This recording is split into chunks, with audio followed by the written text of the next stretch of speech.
Welcome to the City of Canby Budget Committee meeting for May 18th, 2017. Mount St. Helens Day. Yeah, been a long time ago. Let's all rise for the Pledge of Allegiance, please.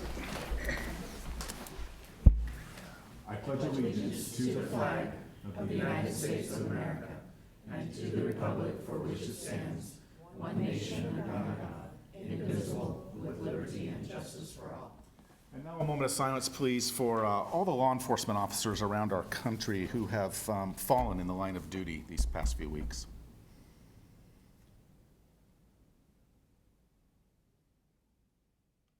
Thank you. Please be seated. Julie, roll call. Or do you need an audio roll call? I do, and I left my sheet, so I'm going to go around the table. Eric Humphreys. Here. Tracy Height. Here. Robert Backstrom. Here. Sarah Spoon. Here. Jason Padden. Here. Tim Dale. Here. Mayor. Here. Tracy Hensley. Here. Kathleen Kelso. Here. Greg Parker. Here. Jack Pendleton. Here. Tyler Smith. Here. All right, everyone's here. All right, and we have a quorum. All right, we're going to continue on with old business from last week. Last week we were going through the general fund. We made it through police. We're going to start up tonight with parks. And without giving you any warning, could I indulge our mayor and our city administrator just to tee it up a little bit for us about council having some parks discussions and where we're going and such, just to set some context? Sir? No, I will gladly do that. I know we should probably let the smarter individual do this, not me.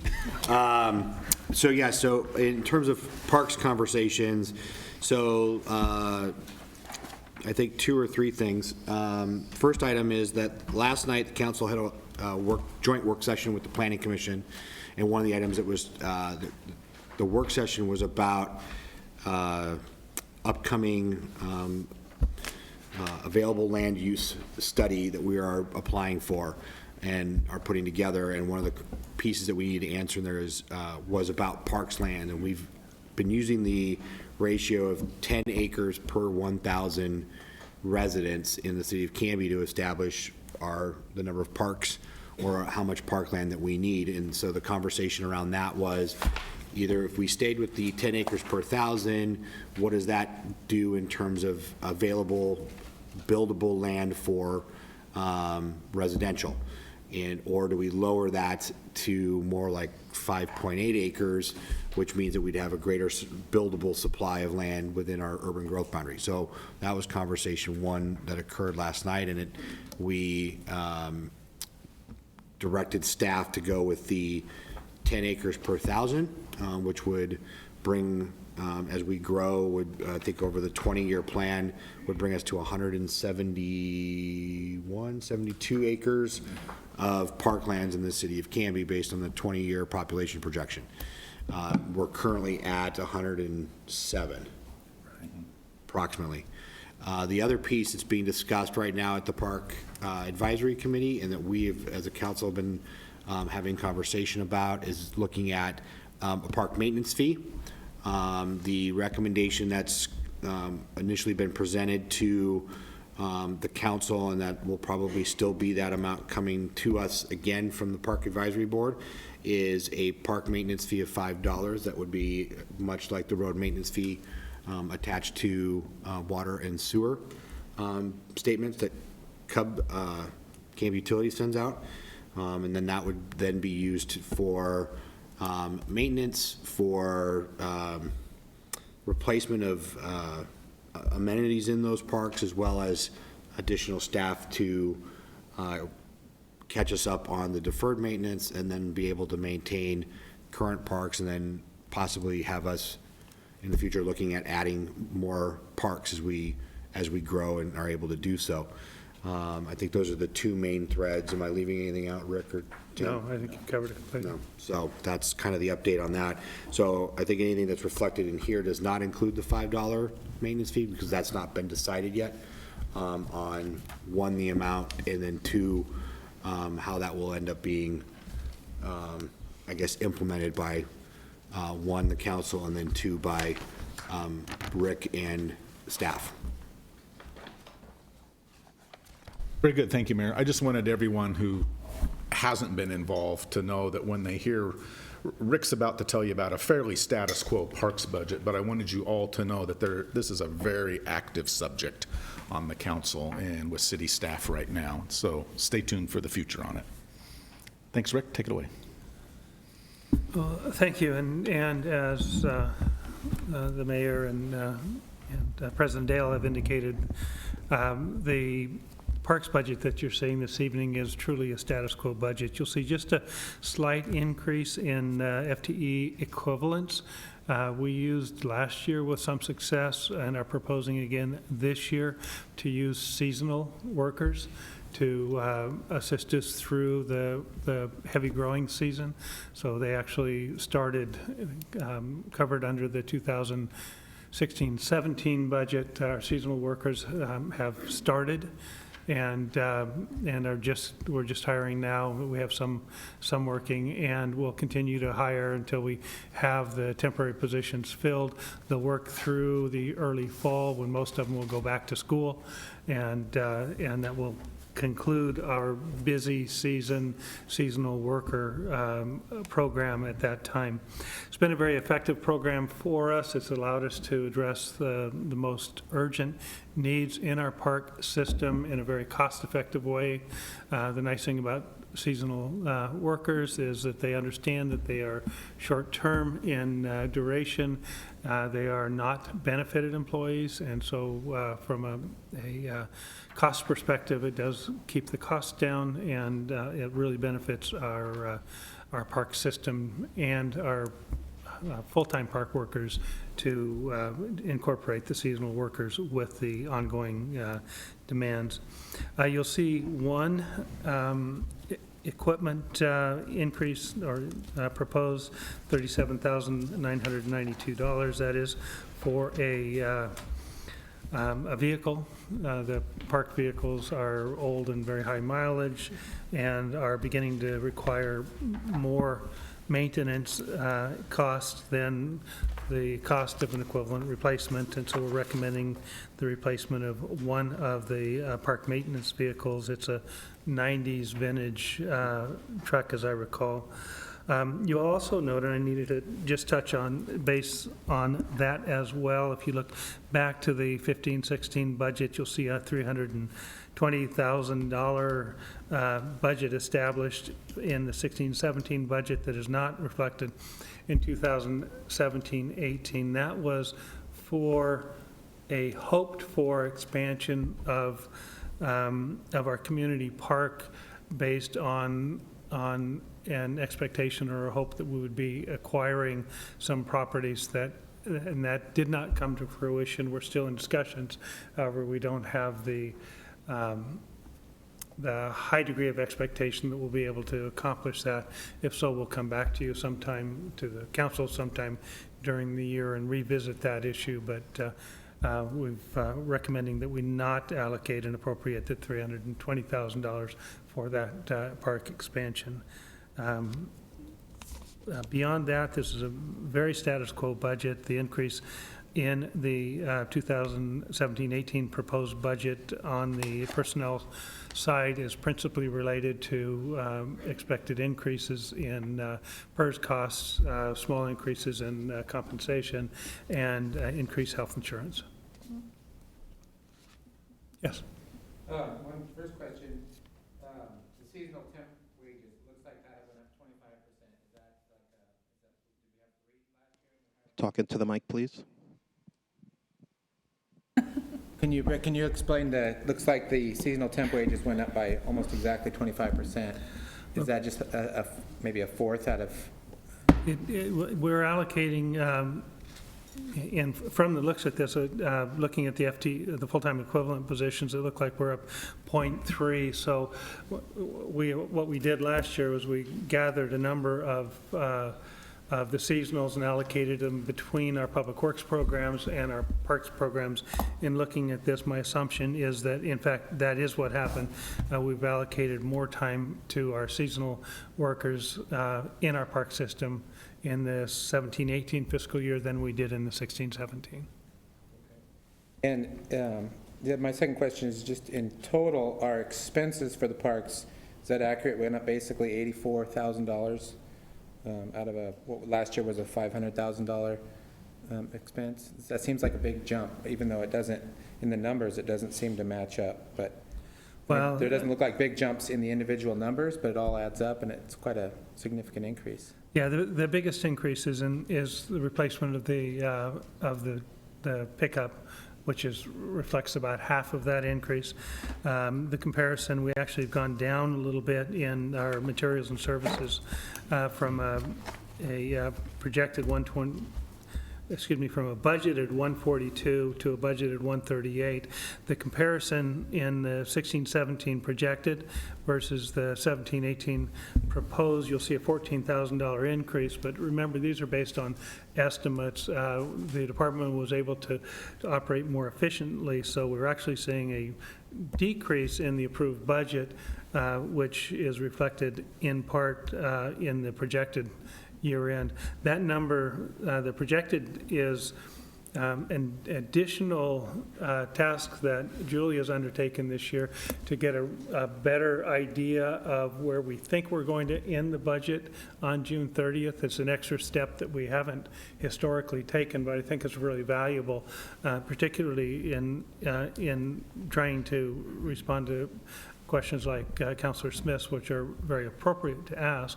But in this context, I believe that it's just they're finding savings in different areas of their materials and services budgets that were not anticipated in the budget.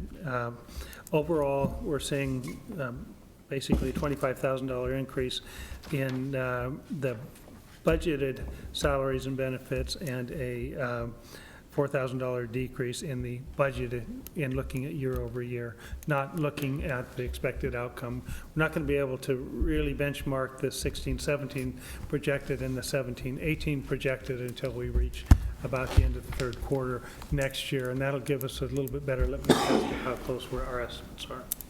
If that makes sense. It's kind of an analysis of apples and oranges. More than sufficient for my question.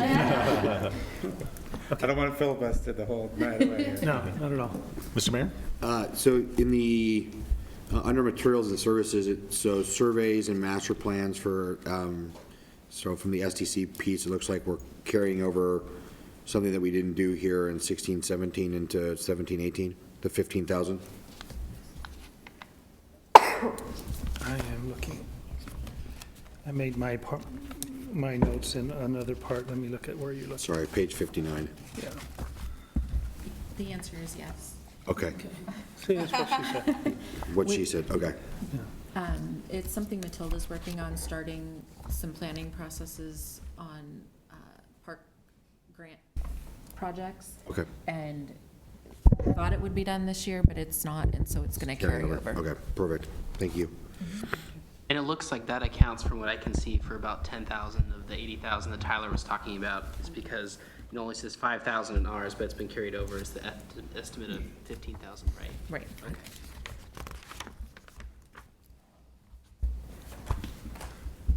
Any other parks questions? Anybody else?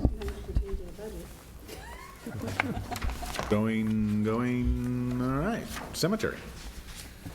Okay, the cemetery budget is, we had a number of questions. Hopefully, we answered and responded to the questions that were asked adequately. Up until 2 years ago, the cemetery was under a long-term maintenance agreement, under contract, and independent contractor performed the work. That person ultimately retired. We received the cemetery back and have been working to, number one, bring it up to a level of maintenance that is customary and traditional for city-maintained properties. We did try to identify alternative maintenance methodologies, looking for third-party contracts, looking for an opportunity to contract with other cemeteries to handle some of the, all of the day-to-day operations of the cemetery. We were unsuccessful in doing that, ultimately made the decision to as it was the only decision available to us, to bring in-house the ongoing maintenance of the cemetery. We've had some considerable success in our our overall operation. I think we've established some efficiencies. We have some increased cost in year one and the early part of year two as we brought the cemetery back up to a standard. I think if you talk to the people that visit the cemetery and visit loved ones at the cemetery, you'll hear nothing but positive comments about the improvements that have been made there.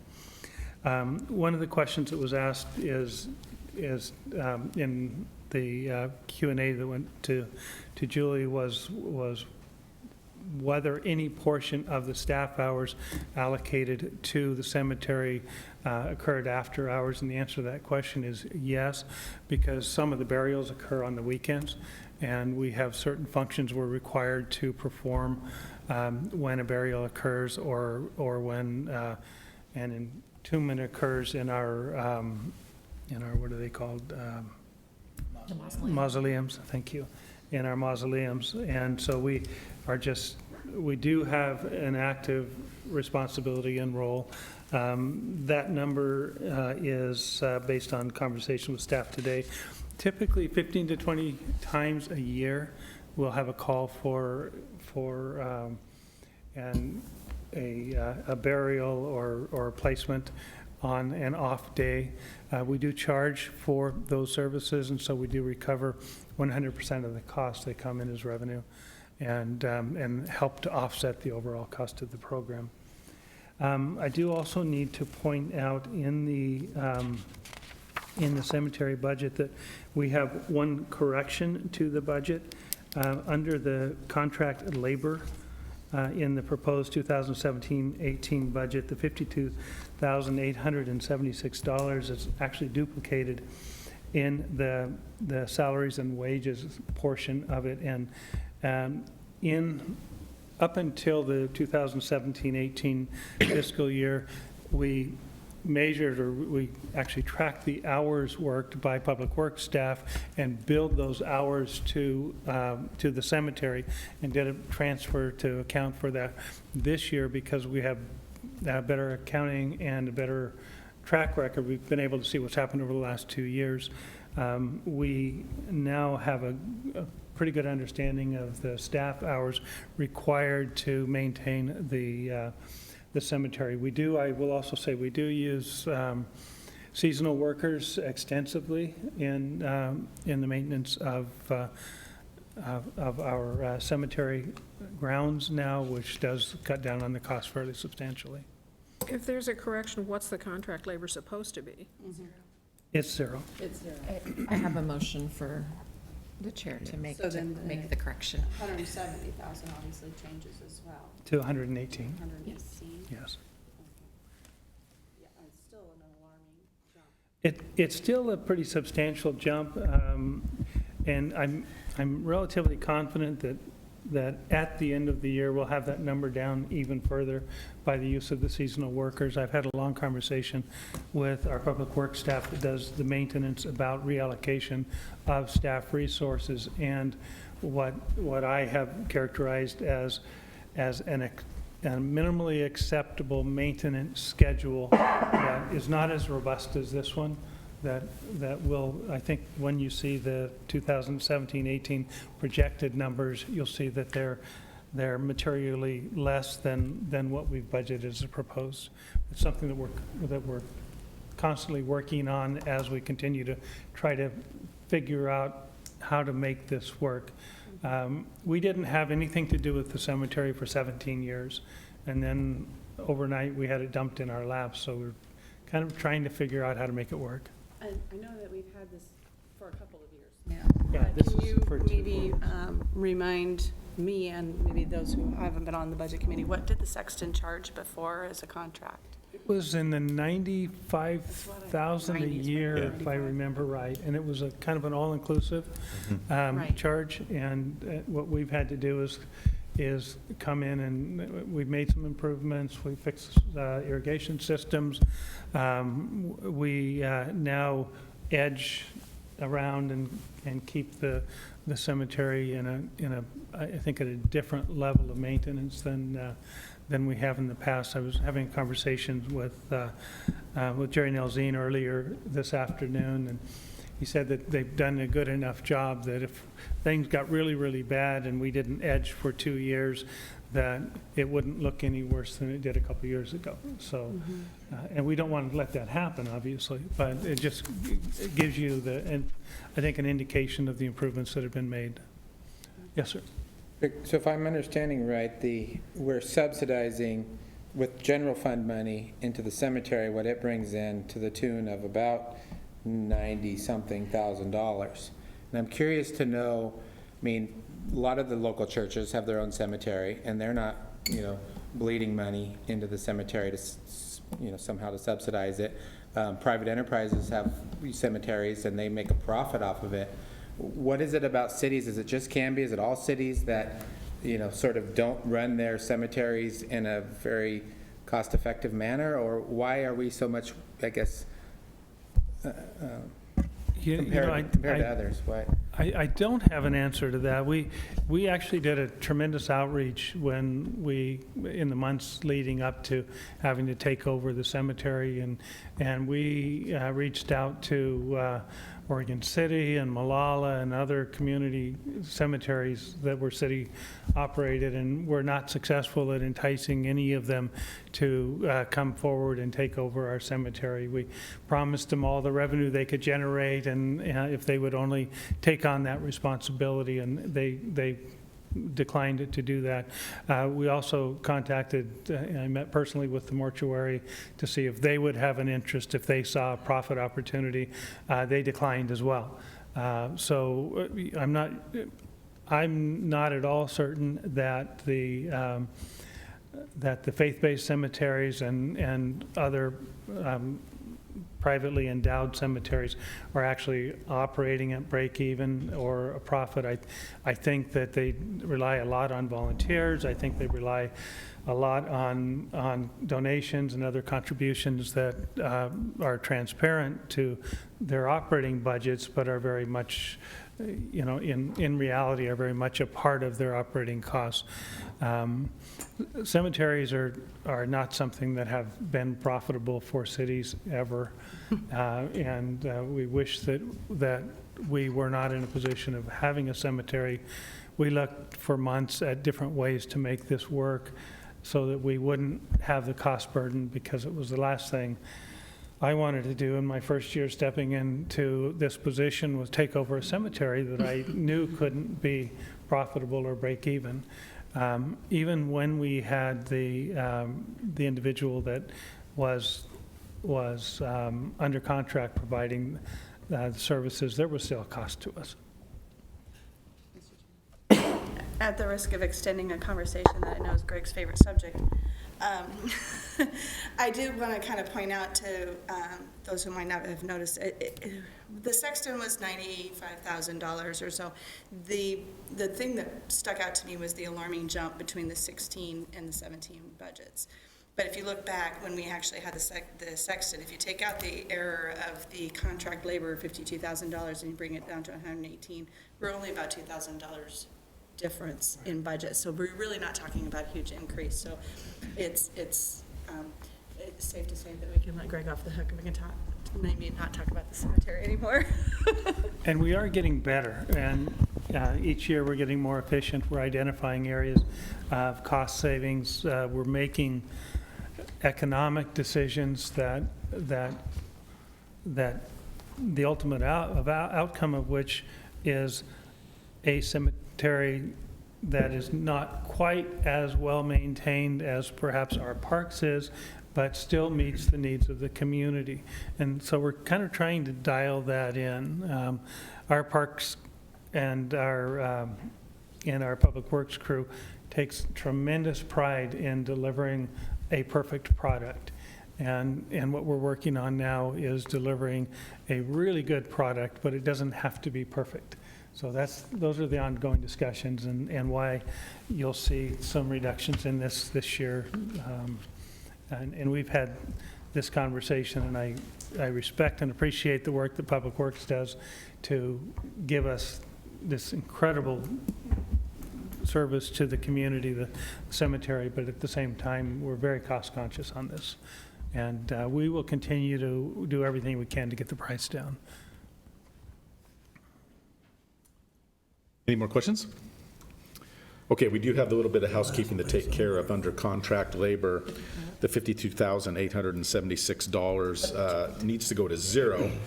So we're going to take it out of here, which means it will drop to contingency in the general fund. It doesn't go away, it's a net zero. And Julie says we do need to have a motion to do that. Would you mind, Jason? Sure, why not?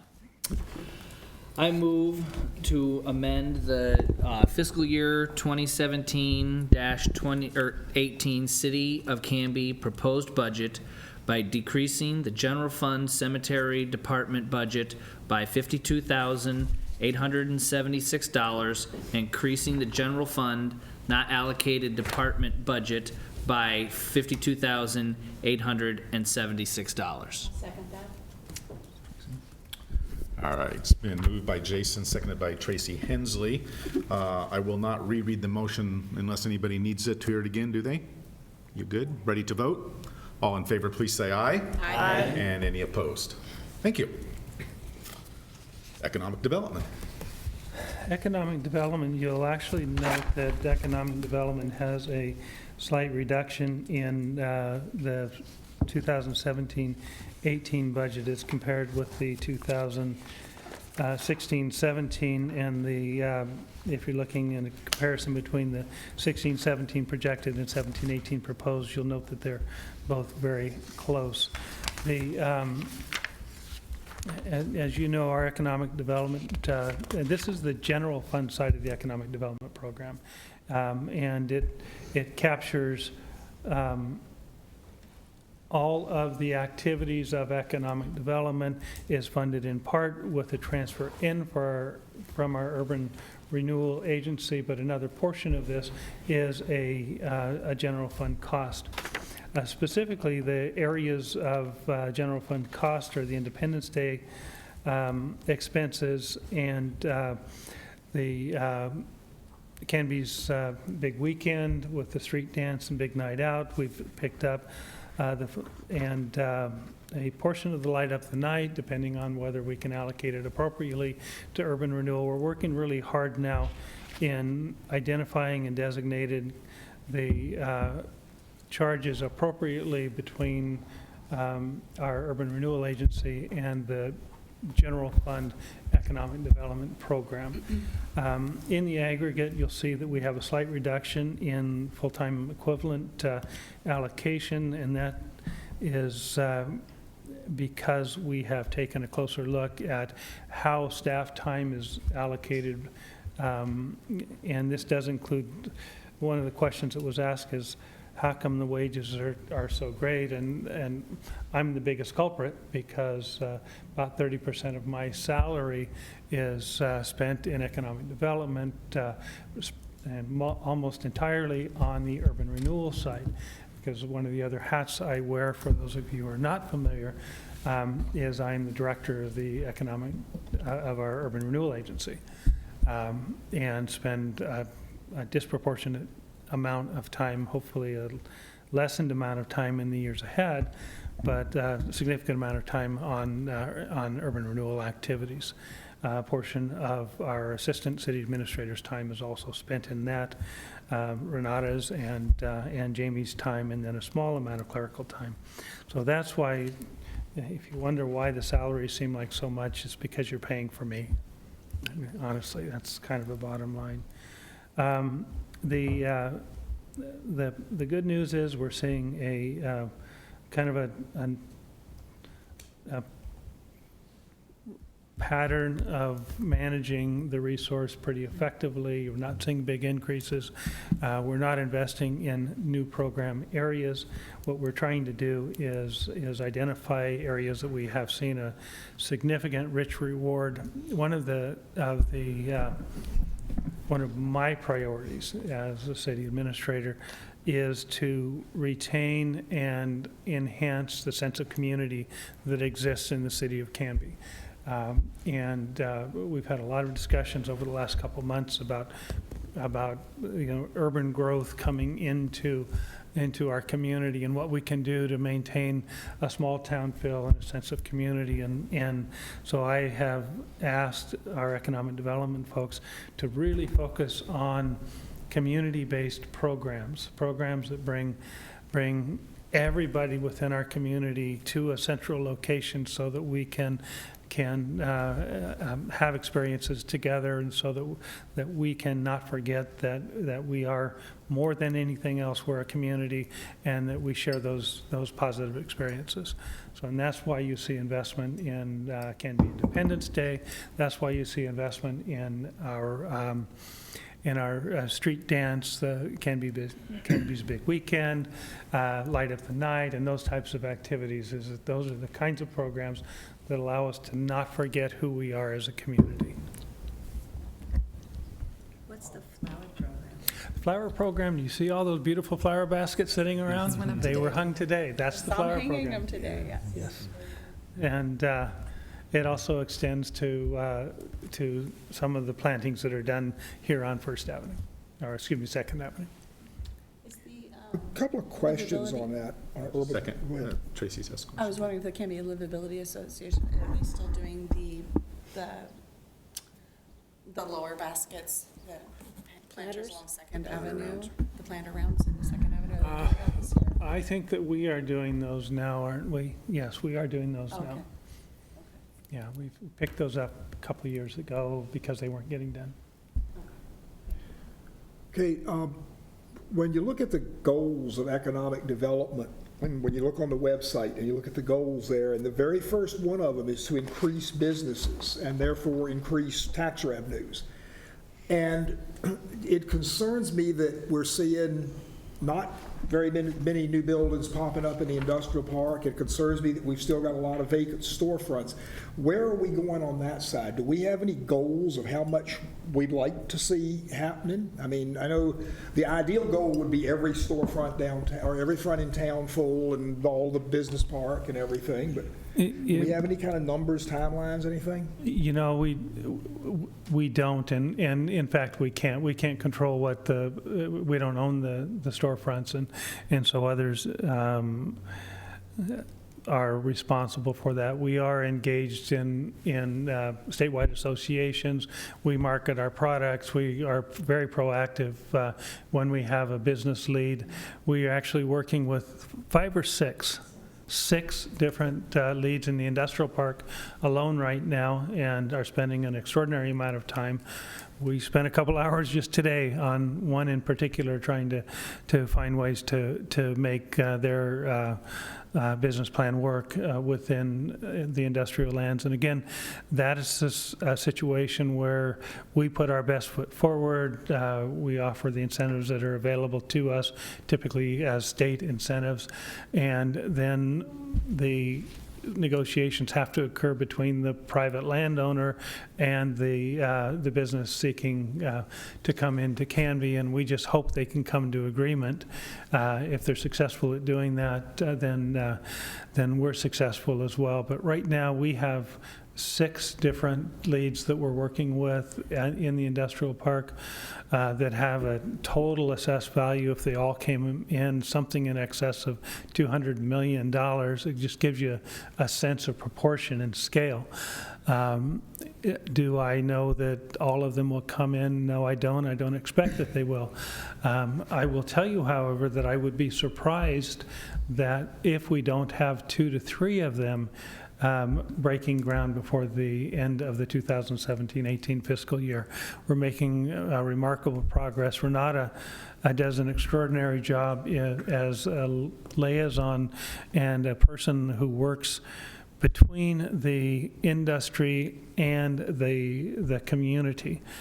She can't work between the property owner and the industry, but she can work between the industry and the community. And Brian Browner is also in the audience, is is right beside this effort every step of the way in identifying all of the land use implications of each of the different uses proposed by the businesses seeking to or considering Canby as a location. Ask me next year when we sit down and have this conversation, and I would almost give odds, it's my belief that I will smile at you and tell you that we got 3 of these businesses and we still have a couple that we're working with. I think that that's the type of year we're going to have.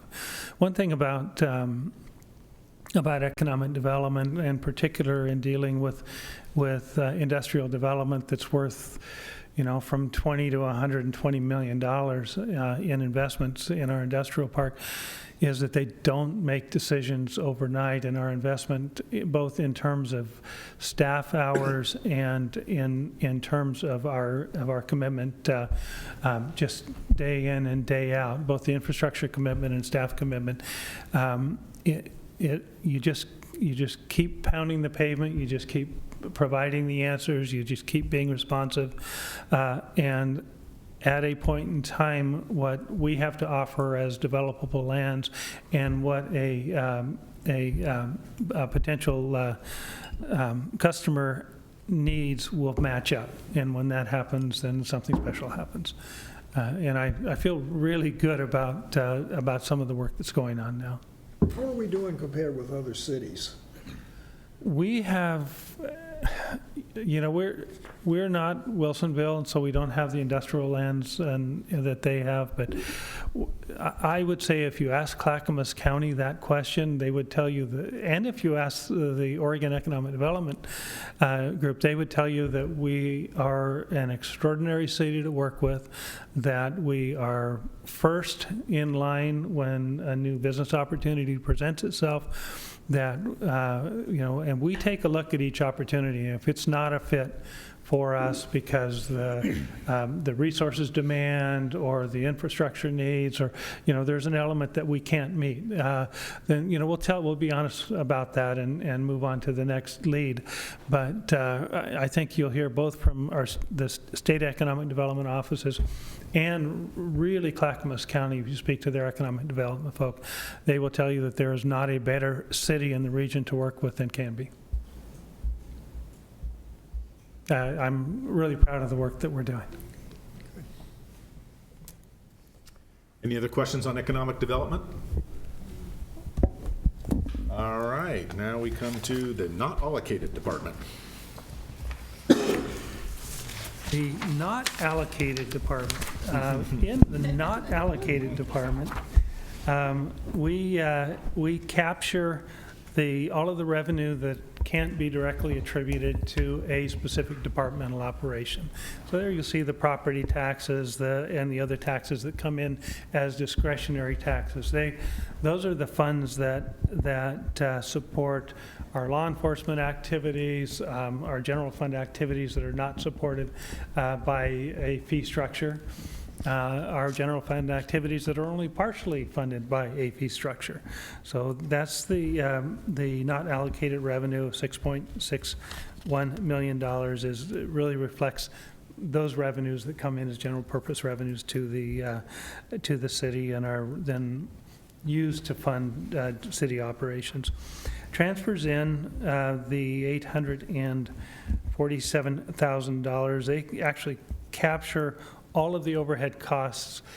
We have program areas that support holistically all of city activities, our human resources programs, our risk management programs, fleet services, IT services, facilities maintenance. Those types of programs the costs are captured and they're reallocated to all the departments based on a formula, and that's what the transfers in and other sources that you see that come into this not allocated category are for.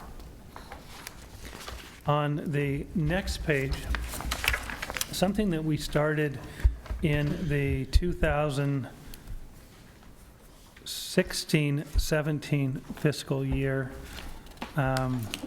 I don't remember that we started in 15, 16, but we did start in 15, 16. That was my first budget, and that was one of the things that I changed. Traditionally, what we had done with retirement separation payouts is the general fund had just paid them. And it didn't matter from which program area the separation occurred, the general fund just paid those costs. What we have done now is we've established a formula that allocates the separation and payout expenses based on payroll. So everybody is allocated a proportional share based on their exposure to the total pot. And we're able to not subsidize all of the other program areas using general fund monies because we're capturing the cost of those programs based on the exposure factors rather than just actual numbers all being charged to the city's general fund. I hope that makes sense. The ground lease for the adult center is money that comes in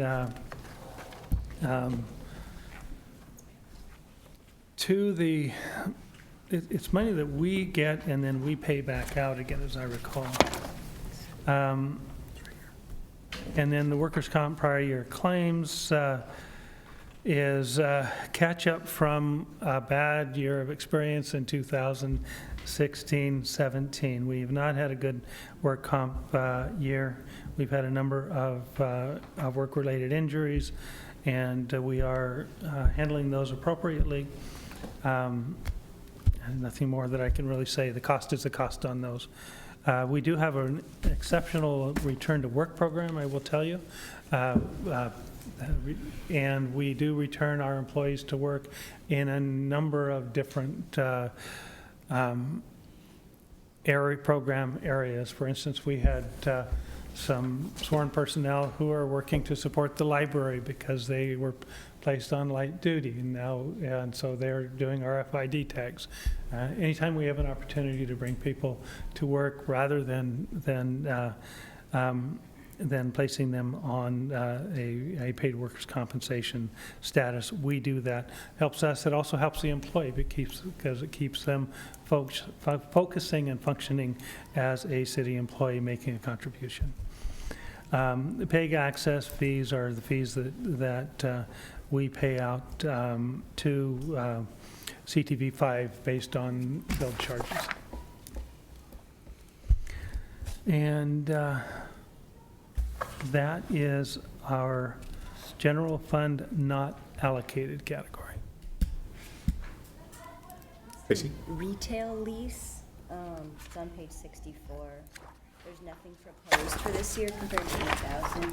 Like, what gets leased? We had one piece of property that we had a local business in the community in desperate need. We had space available, and they leased that space from us. That same business is now leasing a different space from Team Spirit.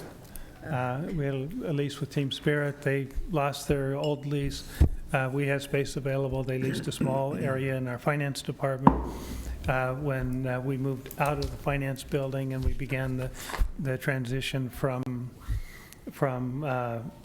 our ownership to the Canby Civic Block development ownership, Team Spirit moved into City Hall after we moved out, and that's where they still are now.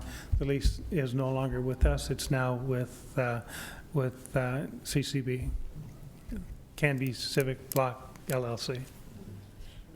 And my understanding is they plan to be one of the first tenants in the Hanlon. They do. Valley. Okay. They do. They're very interested in doing that. The ceiling didn't tell me to. No, the ceiling Any is more taller questions? than you. Any questions on this, the not allocated, not department? So that finishes up our general fund. Does anybody have any questions on the general fund before we move on? All right, seeing none, we'll step into the individual funds. Okay, where to start? Starts with library. Library. That was kind of a rhetorical question, comment. Brian and Renata are leaving. As we are all aware, we have had an extraordinarily positive impact on our community in our relocation from our old library space to our new library space. Irene, who is with us today in an unofficial capacity because she is not technically at work today, but couldn't stay away because she loves what she does, has done just an exceptional job.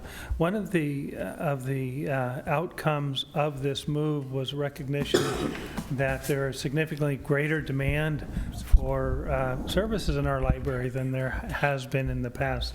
And Irene worked for several months with the library board in trying to define an alternative schedule that would provide greater access to the community. And as most of you know, that schedule has been changed, so the library is now open Monday through Thursday from 10 a.m. to 8 p.m., shorter hours on Friday, Saturday, and Sunday. But the overall outcome, I think, was an increase of 5 or 6 hours. 7 hours? 7 hours.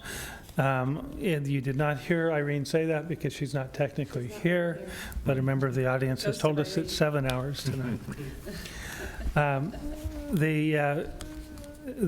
The neat part about that, and I'm really happy with what she's been able to do, is that if you look at the increase in full-time equivalent allocation, it's only gone up 0.2 in order to accomplish that. And I think that's excellent management. Irene relies on a combination of full-time, permanent part-time, and part-time people, on-call people, and just does an extraordinary job.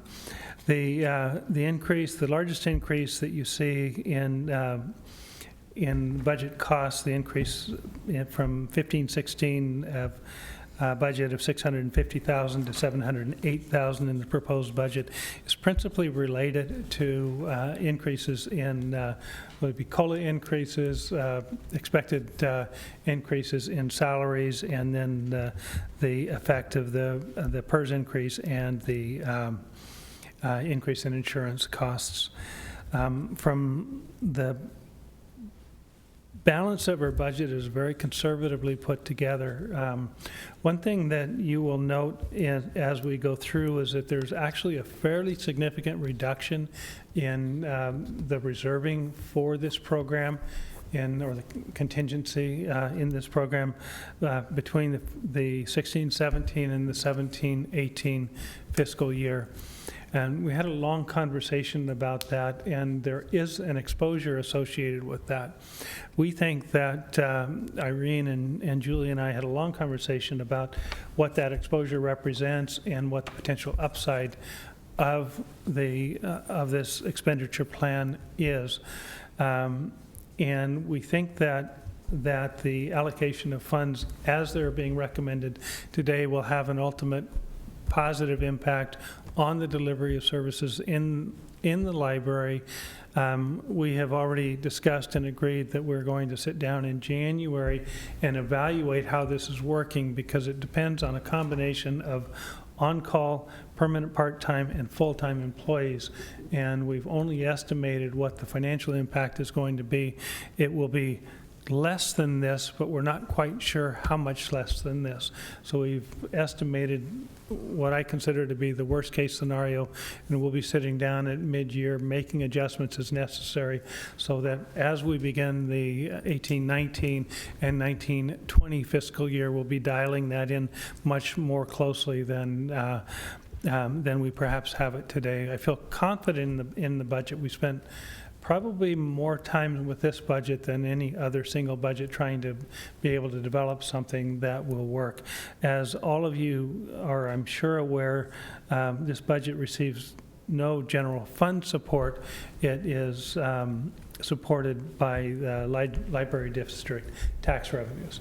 And our share has gone up fairly substantially between 16-17, 17-18. We think that trend is going to continue because of growth in the county and in the city, and our proportional share is showing pretty positively. So I'm comfortable and confident recommending this budget to you, but I do need to let you know that it is one that we've already flagged as one that Irene and Julie and I will need to sit down and have further conversations about in January to make sure we're tracking at expected levels.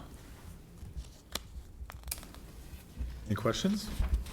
One quick one is, there's, like you pointed out, very minimal increase to the FTE, but there's, there's a ton of programs, like 500 programs, but there's like a 10% increase planned. How's that handled? Is that volunteer hours, or? It's a combination of volunteer hours, but mostly it's staff taking on additional responsibilities and Friends of the Library. The Friends are an extraordinary support group for our library system, and I'm proud to be a friend for the third year now. They do a wonderful job for our library system, and we're really proud to have an organization like that support the library. Indeed. Another question. Yeah. So on page 66, we're talking about the increase of the library usage from 7,600 to almost 19,000. Is that items circulated or the number of people? I am not sure. I think Irene's catching up there. I Page think that 66. it's the number of people. It's Yeah. actual people through the front. We have a people counter, yes. Thank you. And we only double count when nobody is looking, so. I say that jokingly because we had a circumstance where we had and I think it was a Christmas tree that had the ornaments that reflected light, and so the people counter was counting like the ornaments every time they would flash. So we had a month of 10,000, but we did not include that. So you never know what you're going to get, what kind of Christmas surprise you're going to And we get. took your number out of walking back and forth through the counter as well. No, we did not take that. People counter, I actually have a question about the people counter. I know it's not budget related, but it's just, counts people walking in the door? Or Yes, it does. actual? So every time I have to come and reprimand my boy for being on the computer too long, I get counted as You usage? get counted. Okay. Yes. We're happy to have you. I'm not actually using the library except I'm parenting, so I was just wondering how that worked. Well, we actually encourage parents to come in and keep an eye on their children, and we like counting that because anytime you step foot in the library, our library staff appreciates it. Okay, I just wondered how it worked. Thanks. The 16-17 highlights are extraordinary, and it's just fun to see what's happening in the library now. I know Irene's incredibly proud of her staff for taking on all the extra work that they're doing. And she's going to start crying if I say anything more. I have a couple more questions. Yeah, absolutely. So in regards to, I know since the building's been open and we had to make some adjustments with the library chute, book and media return, and we're talking about some additional security pieces. Is that coming out of the library? Is that more of a general fund expense? It is a expense of the project. Okay. We haven't closed the project out yet for that express purpose. We still have the funds in the project budget. We did such a good job building this building that we actually have the funds available in our construction contingency to fund those costs. There was no cost associated with the finger-biting book return, which has been repaired and replaced at no expense by the contractor and the supplier of the book return. That has been done. The other questions I have, and sorry, Irene, that you're here on your not working day, and so hopefully they can answer my question. So when we do things like DVDs, are we still buying CDs for library checkout purposes? Yes, we are. We are. We're looking at usage, so since a lot of people are downloading things, we're allocating a little bit more money into DVDs than CDs, so we're constantly monitoring versus getting the CD discs. get monthly reports with circulation statistics, so we're constantly looking at that, see where to reallocate the money into which type of media to purchase. Okay, so when the latest and greatest Oscar award-winning films come out, you know, like, you know, I don't know, we can pick one, anything from Marvel. Does each library within the library district buy their own copy, and then it just gets shuttled around based on requests? How does that work? We have an agreement with the other. Sorry, Irene, I know. You made her get up on her day off. Now, you're asking a member of the audience to answer these questions. I understand she's a library volunteer as well. There it is. Yes, there you go. We have an agreement with all the other Clackamas County libraries that for every 5 holds of our library in Canby, we have to purchase a material, whether it be a DVD, whether it be a book. One of the things that we are doing extra, and it started courtesy of the Friends, with our opening day collection, is we're having a Lucky Day collection. And those actually stay in here in Canby. They're seen as Lucky Day. They're hidden in the catalog, basically. So if you happen to come in, and these are the hot new releases, so we're trying to, we have extra funds. We're trying to put them into the Lucky Day collection so our community can come in and get the hottest title, because every DVD that comes in the catalog is requestable. So it's not unusual for us to get, let's say, 50 books, 20 new DVDs, and only 1 or 2 of them stay here in Canby. They go out to the holds.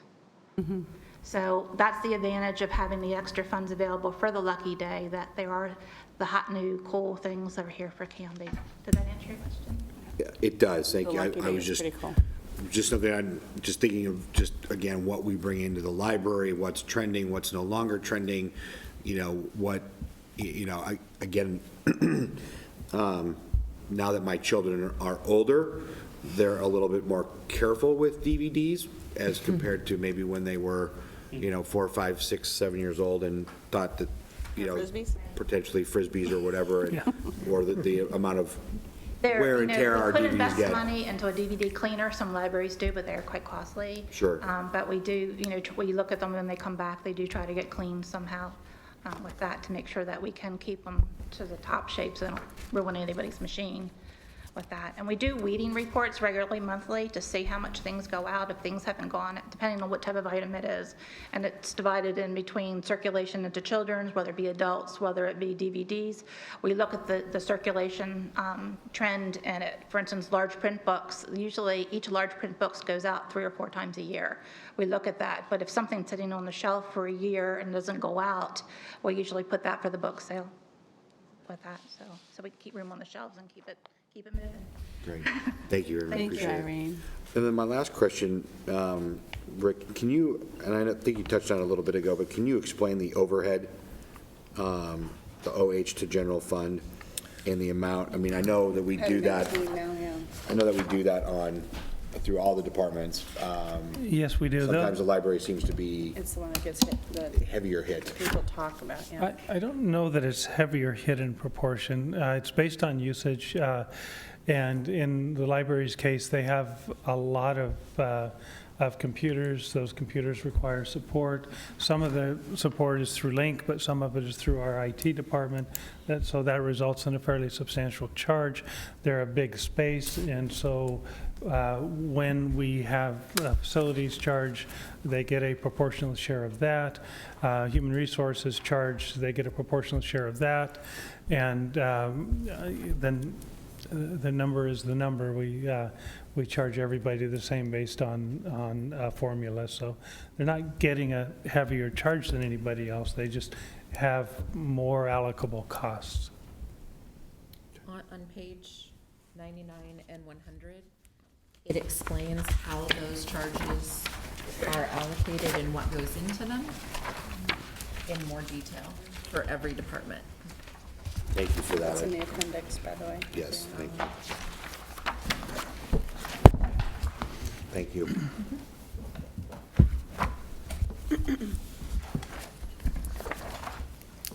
Any more questions on the library? Thank you so much, Irene. Thank you so much. We'll move on to transit.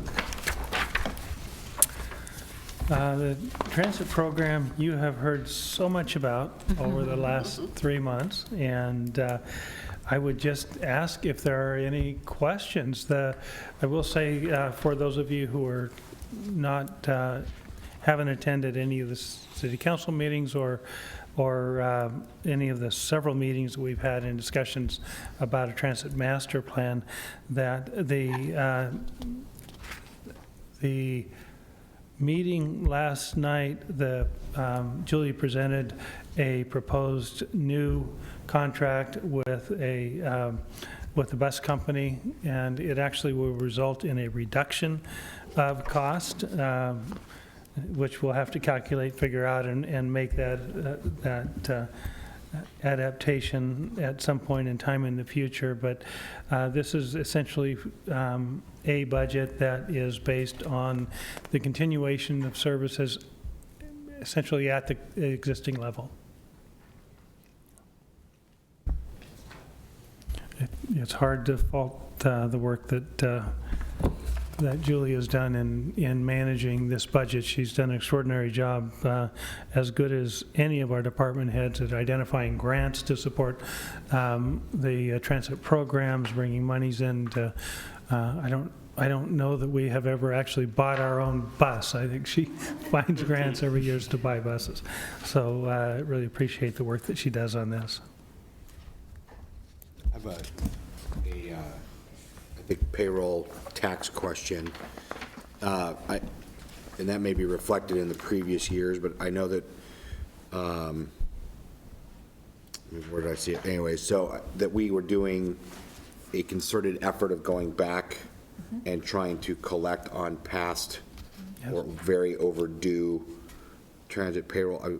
Where are we at in that process? Is that still ongoing? Have we caught up on where we need to be? The project that was done about this time last year, those accounts are sitting with the collection agency, and they are attempting to collect when possible. Right now, we are current on our collections, so every month when we hit those different milestones, we send off the accounts to collections. So we don't have a backlog anymore that used to exist, so. Perfect. Thank you.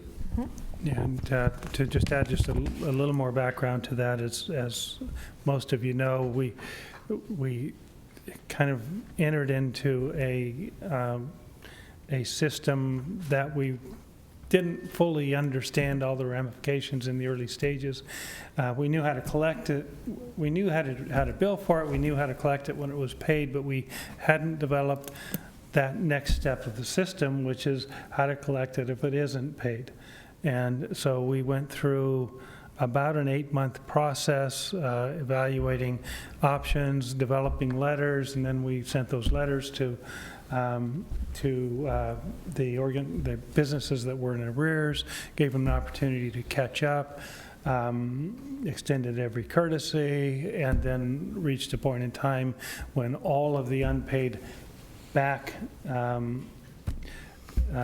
transit payroll taxes that we had documented and identified remained unpaid. They all went to collections. Now we have a process in place that they automatically go to collections, so we no longer have the backlog. We have a system that sends them a bill, sends them a reminder bill, sends them a warning that they're going to go to a collections, and tell them that they have lots of opportunities to come back into compliance, but the end result is that we don't have just hundreds of names of businesses that haven't made their payments. And we're trying to streamline efficiencies too. I'll just give a shout out to my staff on this one. They embarked on a couple of projects this year to send letters to people who qualified for annual reporting, but were reporting quarterly. So that means we had to touch their paperwork 4 times a year, when really we could do it just once. And so they sent letters to all of those customers, and I think we had a response rate of like 86%, and almost all of them went to annual. So that's more efficiency, and people who file 0 returns all year long. Like, why are you filing a 0 return? We reached out to those customers and trying to really work with people. And I'll tell you, my staff are like a dog on bone when it comes to stuff not getting paid. They are on it and right away, and so things are just getting collected faster and more efficiently. Any further questions on transit? All right, Swim Center. Thank you so much, Julie. We sure appreciate it. Swim Center is another of those programs that just keeps being a super achiever. They are fully funded with the property tax levy. It's a local option levy that's subject to a 5-year renewal. That renewal was just accomplished last November, so they are in that sweet spot of knowing that they have the next several years to prove how efficient they can be, and then so they can do once again what they did this last time, which is get overwhelming approval to continue what has been a very successful swim center program. Staffing remains essentially the same. This is a program that relies heavily on seasonal and part-time workers. I don't tell Eric this enough, but I am constantly amazed at the efficiency that he shows in recruiting, hiring, and managing a group of young people who show up day in and day out and manage these programs, not manage, watch over the youth and adults that are swimming every day in our swim center. So just a remarkable job. I don't really have a lot to add to the presentation as you see it. If you have any questions of Eric, he's here today, but it's just one of those programs that run seamlessly. It's respected by schools who put all of their second grade classes in swim lessons, and it supports the needs of some of our outside communities. Last night, you did approve an increase in the fee structure that will affect most principally non-resident swimmers and other schools that wish to avail themselves of the use of the swim center. Kathleen? It's just a small amount, but what's the $8,200 for bank charges? I don't know. Do you know? I do. Those are for credit card charges? Oh, okay. At the counter. Yes. Question. Yeah. Driving through Molalla, I think earlier this week for baseball, it looks like they're trying to do another swim levy to reopen, pardon me? Did that pass? Did it pass? Eric says it passed. Okay, so how does that impact our revenue? We don't know exactly how much it will impact it, but it won't very much. Not much at all? This year, we collected $1,700 from Molalla School District for a couple schools. We do have some swimmers that come from Molalla that will most likely return to the Molalla Swim Center when it opens. They're not sure when it's going to open yet, but it's pretty minimal impact. Thanks. Any other questions on the swim center? Thank you so much, Eric. Appreciate it. Next up, we have streets. Yes, we are always busy in streets. And I'll speak to some of the projects. We had a request for information on the projects that are scheduled for 2017-18, which we did share with you. If there are there any questions on the revenue side? It's pretty straightforward. They're principally the same revenue sources we get each year. We estimate them based on essentially past experience and best guesses. Looking at about $2.1 million from street revenue, and then other revenue sources, transfer from collections and storm of $175,000, which would support some street programs, either storm system replacement, repair, or other activities that are done in conjunction with the street program. We have a estimated, and this will change to some degree, but estimated beginning cash balance of just about $1.6 million, making a total available resources in our streets program of just over $4 million. We spend about almost just under $600,000 on personnel services as proposed for 2017-18. This is in comparison with the $640,000 that was budgeted in the $533 that we're expending. This number could go up fairly substantially, and it could go up if we're successful in recruiting a public works director. For each year that we don't have a public works director, that responsibility falls to me. It saves the city, it saves the public works program in the neighborhood of $125,000 a year, but it shortens my life expectancy by a proportionate amount. So I'm hoping that we can do something in the upcoming year to address that issue. Another change, and you'll see the reduction in FTE. This year we have, and it's an experiment and we don't know if it will be successful, but we have allocated a couple of our functions among that had previously been done by one staff person to 2 or 3 staff people when we had a position vacancy, and we haven't filled that position yet this year. I don't know how successful that will be. We're watching it. Our lead worker in our street program feels pretty good about it. I am still uncertain, but we're just testing that to see what it is. And essentially what we had is our street sweeping program, which was traditionally done by one full-time employee, is now being allocated among several different employees. Yes, Tyler? How much of your, one FTE is allocated to this? I think I'm like at a 0.2, if I remember right. It's in the back. But it's not the years, it's the 0.15.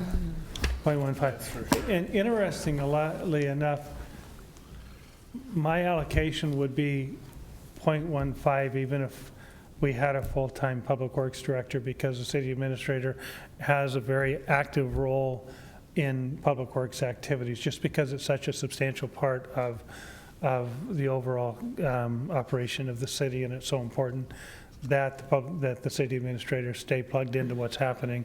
And it's kind of the larger picture when we speak of public works.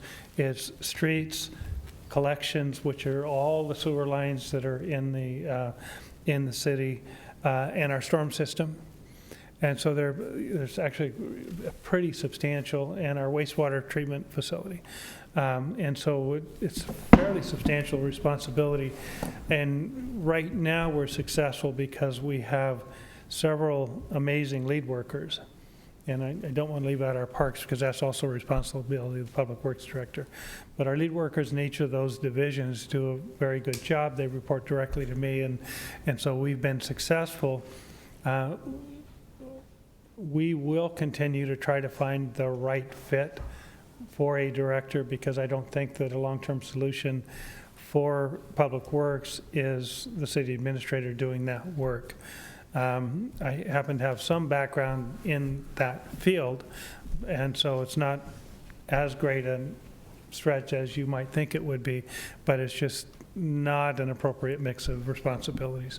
So it's something that we'd like to do, that we'd like to address in the future. We just want to make sure that we have the right person in the position, and that it's the right fit for the departments. Really, as all of you are aware, our public works crew does an extraordinary job. Parks, every division in public works does an extraordinary job. Can't say enough of them. So speaking of streets, if you'll turn to page 77, I can talk to you briefly about the projects that we have kind of scheduled for this year. I understand that Julie gave you a list of the streets that are part of our street maintenance fee projects with a budget of $950,000. That's out to bid now. We don't know if the number's going to come in higher or lower. What we do know is that the market is so competitive right now for competitive is not, it's the opposite of competitive. We're competing so much to get workers to come to work for us, it's costing us more money. We are, one question that was asked, and it was a very appropriate question, we are honoring the direction of the council and previous councils in spending our street maintenance fee revenue within the curbs. 100% of our street maintenance fee revenue is spent within the curbs. One thing that we are doing is, and I mentioned this to you last year, a condition of approval to do streets is addressing the ADA accessibility at the intersections. So when we do a street, if the ADA ramps on the corners and at the crosswalks don't meet standard, then we have to replace them. That is not being done with street maintenance fee money, that's being done with our gas tax. And I know that's a stretch, but we need to get these projects done and we don't have other resources to do it. One thing we do have is quite a bit of money in our street maintenance fee, but as you'll see based on our fund balance carryover, but we're working to identify ways to be able to handle the other costs in addition to the asphalt that goes between the curbs. And so continue to honor the commitment just to use the street maintenance fee for the asphalt and repairing the streets, and at the same time be able to address the other requirements of a street improvement project that make it a possible project. So $950,000 for the street maintenance fee projects. We have a North Maple Street major project that is scheduled for the 2017-18 fiscal year. This is a reconstruction of North Maple Street from 10th to 14th. If you've driven 10th to 14th, you'll notice that there are not a lot of sidewalks and that there's been a tremendous amount of underground work done by Canby Utility. So there are street pavement cuts on almost in front of every single house that have sunk, and it's become a very difficult street. We prioritize this for the 17-18 fiscal year. That's the $754,000, and that will be a combination of the pavement fee money for the overlay portion. It will be a portion of the state funding, statewide highway funding monies that we receive, and anything for the sidewalks. We'll be bringing money in from our collections for any undergrounding improvement that has to be done, and we'll be undoubtedly putting in at least one dry well for our stormwater system in order to make this project a feasible project. So that's the North Maple Street 10 to 14th.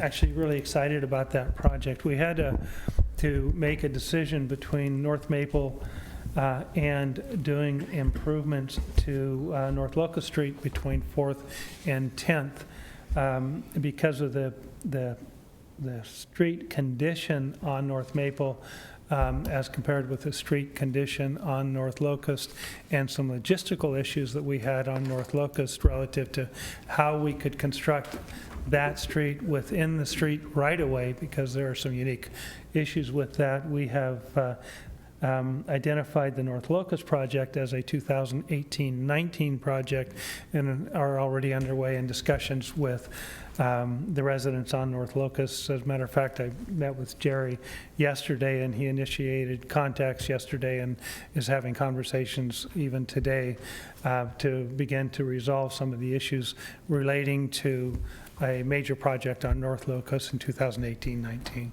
So that's our next big project. We use this street pavement index. We often get a question of how do you decide which streets to resurface. We use a street pavement index that is prepared every few years that identifies the worst streets. We take out of those streets that don't belong to us, that are county roads, and then we look at the city roads, and then where we have some roads that are competing for the worst condition, we look at traffic volumes and considerations like that, and whether we think one road can survive another year where another one can't, and so make decisions on a number of based on a number of different factors. We sit down with our city engineer, our public works department, who drives those roads every day, and me, and we put together the list of projects that would fit under the street maintenance fee projects on that basis. But the starting point is always the street pavement index. You'll see a $60,000 request for equipment. That is to replace a 1991 Ford vehicle. We always add about $15,000 to $20,000 in our ask because Public Works, as you know, uses a lot of equipment to do the work that they do, and invariably we have unforeseen needs to purchase equipment or make major repairs that are capital in nature to existing equipment. So we've identified about $40,000 to $45,000 of that $60,000 for a pickup replacement, for the replacement of that 91 Ford pickup, with the balance to be used as the demand indicates based on a need for the department. That, I think in essence, is the summary. Any questions? Oh, no, go ahead. I just had a question about the revenue really quick. It shows miscellaneous revenue in previous years coming in between $40,000 and $50,000, and then this year we project none. Has that just been properly allocated to where it actually comes from, or is there something else? This is the result of the reallocation for the cemetery department. So like Rick said before, it would be charged to Public Works first, and then we would pay it back, and the payback would go into that line item. But now that we're going to charge it directly, there's no charge to streets, hence no revenue coming in. Yeah, we worked really hard to not burden our Public Works funding with our cemetery and other program areas. And it's something of a juggling act, I know, but we try to be legitimate in our charging process. I do need to also compliment Julie for the work that she did over the gosh, it's only been 10 months since you've been here, 9 months? A relatively short period of time in going back and reevaluating our allocation methodologies of the positions that we share among different departments and truing it up to make sure that the charges that are being made are reflective of the commitment of time to each of the program areas that are receiving the charges. And that's where you'll see little bumps of 1 or 2 tenths up or down in different departments and different program areas. For the most part, that's just a reallocation of existing positions to better reflect how the charges have occurred. Any other questions? Yes. I have a few. So I had asked Julie for a breakdown because, as those of you who are on the committee know, this is my thing. You had mentioned that $80,000, a little over $80,000 was spent on other things from the gas tax. Is that the approaches for the ADA accessibility part of it? Okay. The other question I have is,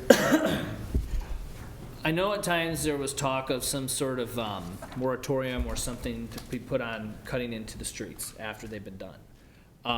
And I feel that this is an impact on our budget process because for instance, North Cedar Street, we spent all the money in redoing that, and within a matter of months, they were cutting into that street to do things.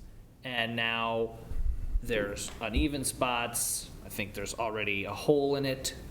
My question is, when will the city realize that, like, put some mechanism in where we will be less likely to have that happen? Because it's ultimately going to save money down the road, because we're already damaging the street after we've spent all this money to pay for it. And that's an excellent question. It's actually a discussion that we're having with, most of the cuts are Canby utility bringing water service in.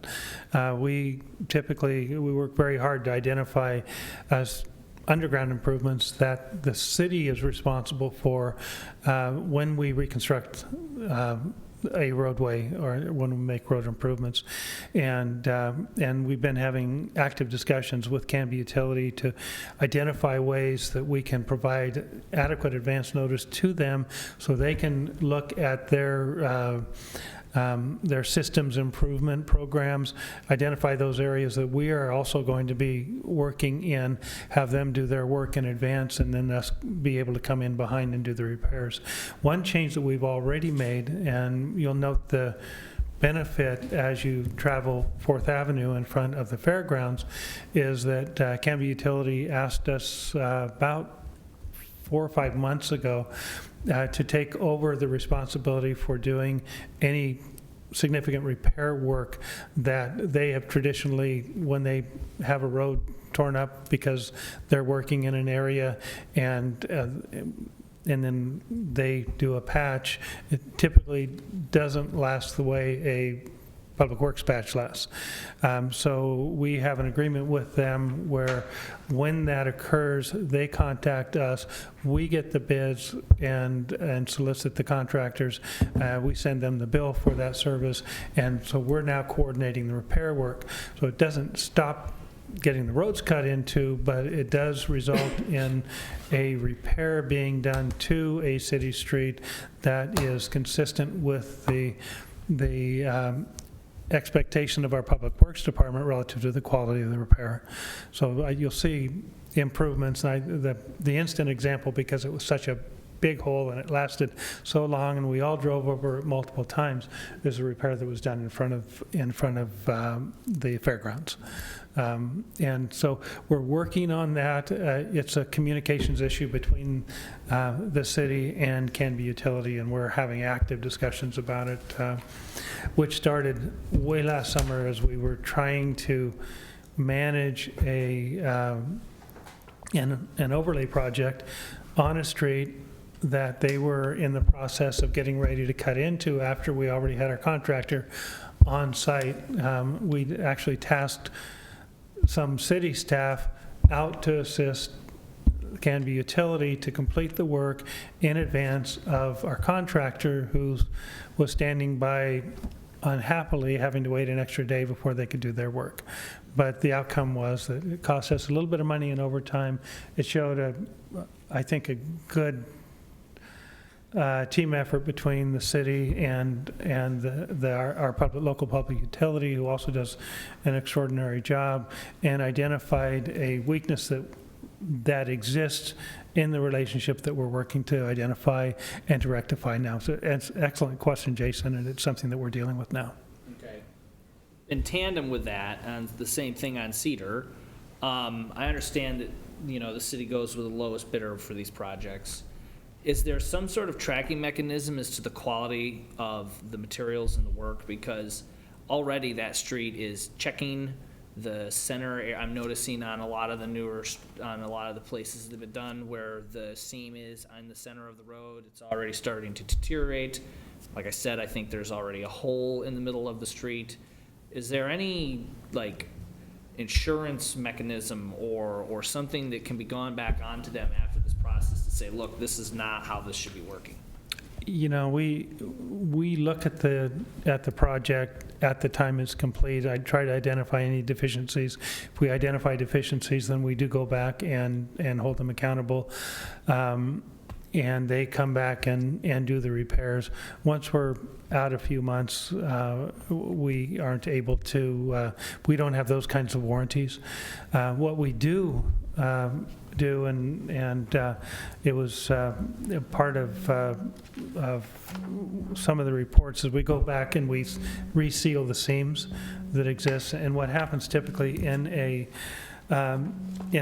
large overlay project is it has to be done in sweeps, and so you get sections of the roadway and they're all blended together, and you hope that the seams kind of fold together and create a permanence. Occasionally they don't. I don't know whose phone that is, so I'm going to pretend it's not mine. We don't know. We expect that those seams will hold up. Those are always the weak spots. We do go back and we do a seam seal periodically whenever we notice them. This year has been particularly brutal for our street, all of our streets, and so we're seeing lost asphalt in areas that we did not expect it, and then in a normal year we wouldn't have seen it. There really isn't a good solution. We have enough trouble finding good contractors that are bonded and are willing to come and work, and we do take the low bidder. We're required to take the low bidder if they meet all of our criteria. And we're required to release any retention once we and our engineer has inspected the work and determined that it meets the, and you know, we test the asphalt when it's delivered. We make sure that when it's applied at the right temperatures. We make sure that the overlays are done properly. We sample to make sure that the compression that has to occur on hot mix AC overlay, that all of those quality standards are met. We always have an engineer on site from Kern McLeod as the work is being done, and they check and they monitor to make sure that all of the steps that would normally be expected to be taken are taken. So beyond that, we just do the best we can, and we try to identify if we have a road that is put down and 6 months later is starting to come apart, we're right back on the backs of the contractor, and we're bringing him back out and we're saying we expect a better standard than this, and they universally will come back and fix the road for us.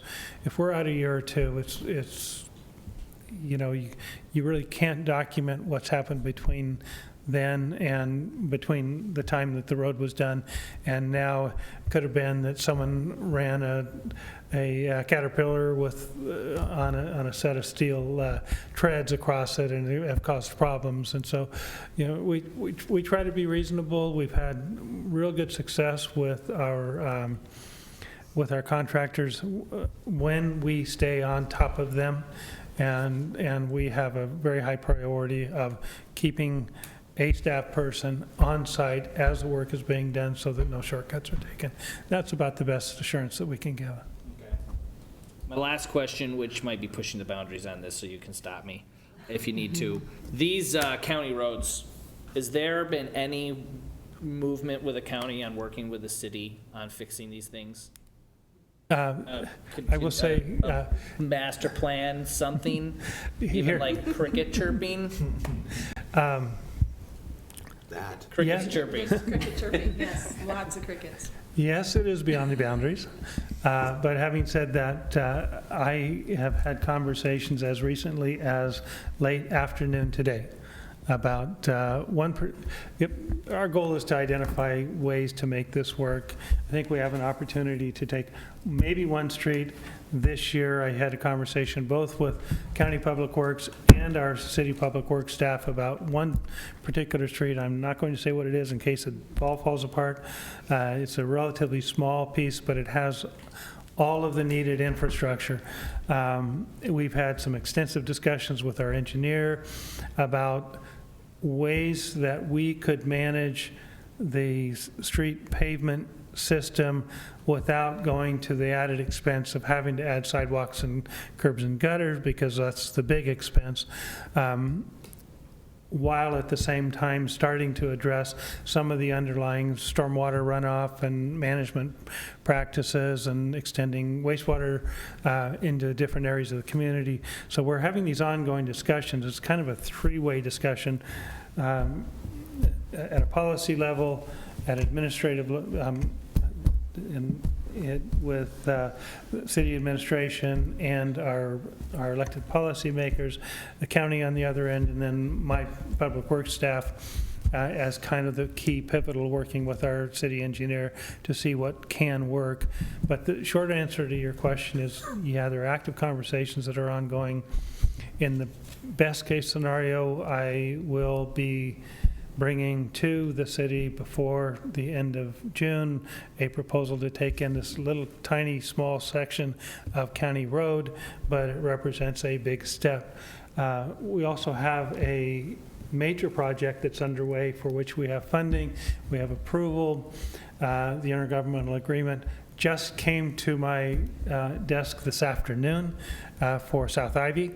And that's a huge project from 99 to 13th, and it's one that the city policymakers have been working on and city staff have been working on for about 4 years, and it's still 2 years out of construction, but we have to get the IGA, which is a three-party IGA because it relies on state funding, county funding, and city funding to accomplish it. But so we're actively working on these programs.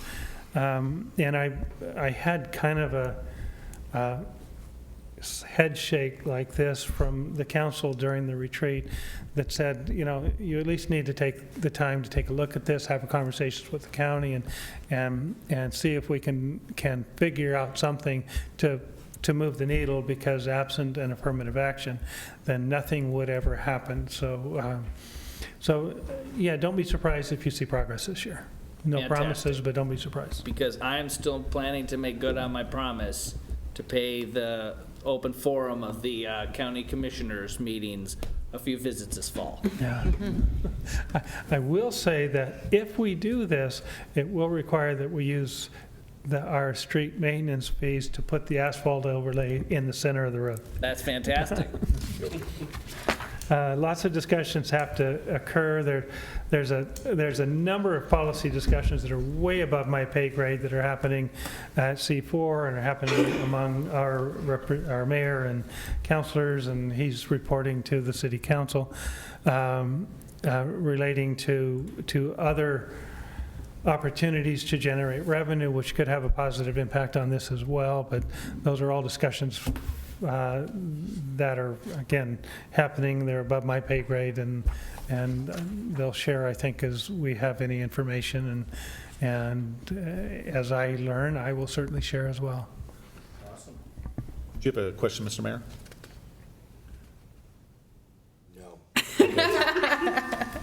No. No, I have no question or comment at this time, though I do reserve the right to come back many, many times on this particular topic. I saw the look. No, my look was to you about something else Okay. that I will take offline. Hopefully it's not about me. I didn't think I was that bad. Oh, no, Jay. It's been worse. No, Jason, you know, I think that's it's your, that mic up there. that's your, you know, your main go-to is, I know it's your baby. I have no problem with it. Work is killing me, so All right, let's move on to system development charges. Yeah, this is a fairly straightforward budget. On the revenue side, you can see the system development charge revenues are based on a projection of ongoing construction activities. I say construction activities, permitting activities, and they are a best guess based on what we think is in the pipeline. From a project perspective, we have remembering that SDCs can only be used to expand existing programs within the areas for which the SDC is collected. You see we've got $305,000 in the wastewater, in the sewer side, storm $100,000, and $15,000 for parks. Beyond that, we don't have a lot, we don't have anything right now that we're anticipating we would be using SDCs for. The reserves for SDCs, obviously we have a $3 million park reserve, and we have a $2.2 million street SDC. We see some opportunities on the street side. They're not going to happen because there are a lot of engineering decisions that have to be made, but we do have some big projects that are part of our transportation system plan, and remembering that each of the projects that are identified for future expenditures have to be part of a systems plan. We can't unilaterally decide we're going to spend money in a project that hasn't been identified as a betterment, as an improvement. And so we don't have a lot going on this year in use of SDCs. Any questions on SDCs? All right, cemetery. Cemetery Perpetual Care Fund, these monies are monies that are paid when plots are purchased, and they are not available for operations. The intent is that once a cemetery is full, then two things happen. One is we have a need for more cemetery space, and the other is we have a need to keep the cemetery maintained after we're not burying any more bodies in it. So it's one of those program areas that just continues to grow until there's a statutorily approvable, demonstrable need for the money. I will say that in my more than 30 years of experience, I lose count beyond 30 years, I have not seen a perpetual care expense made in any of the many cemetery programs I have had administrative responsibilities in. It's just an unusual circumstance. So we're going to collect money, but we can't really spend it.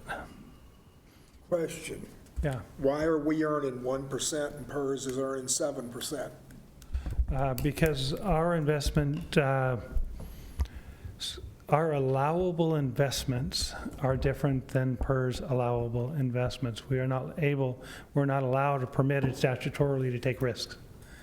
And so we invest in the state treasury investment pool, which is returning 1%, and Julie may want to add more to this, but we don't invest in the same types of instruments that PERS invests in, and so we never lose money, but we tend not to earn as much as others. Do you want to add? Okay. How it works. Yeah, I would wonder about that, though, because if PERS is allowed to gamble with the pension funds, then I don't know. It just doesn't make a lot of sense that we're that restricted on it. I know there have to be some restrictions, but yeah, the restrictions is it statutory? Yeah, yeah. Okay. We're limited in what we can invest in. Okay. Our hands are tied. And Jack, I think that it's more, they're making strategic investments. They're not gambling with. After yesterday's market, maybe not. But yeah, I know, it's the little risk-reward trade-off. Yeah, it is. And, it's an unusual circumstance because, as I recall, the statute, and my memory is more California-based than Oregon-based, but as I recall the statute, there are even more substantial limitations on investments that can be made with perpetual care funds than there are even with the city's investment portfolio.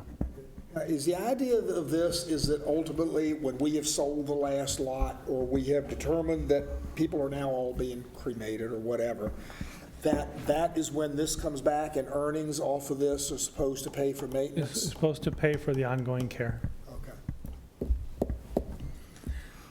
Okay. The forfeiture is really straightforward. Asset forfeiture is difficult to predict because it's based on actions of law enforcement that result in the forfeiture of assets that have been seized during a drug arrest, the disposition of which is ultimately determined by a number of factors, including judicial actions. So there's not a lot that we can predict relative to asset forfeitures. And perhaps Julie remembers, I don't remember what the 21,000 and the 9,000 are for, or if they may just be incidental costs. We just allocate it in case they can find something In to case use they it have a on. need for it. Any questions?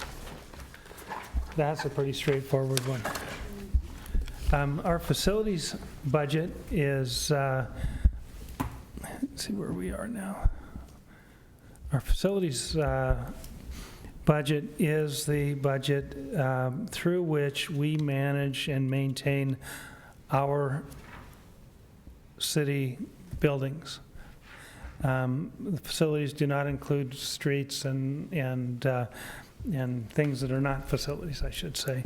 So the largest of the revenue items that you see in there, the 137,950 relates to charges to other departments for the services that are provided.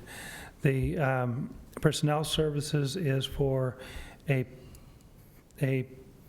part of a full-time employee who is assigned the responsibility to respond to facilities needs.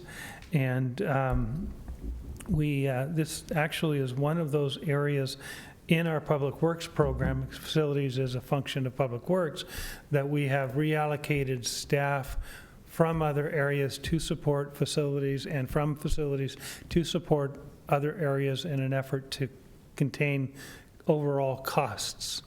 And so far it's working pretty well. It's still something of an experiment. We did end up spending a little bit more time than we expected in our new building. And we should have expected that, because whenever you open the doors to a new building, you have a lot of little bugs that you have to fix. And so we're learning as we go. But the program seems to be working pretty well. It's a cost-effective program overall. And the janitorial services, as you probably are undoubtedly aware, are contractual.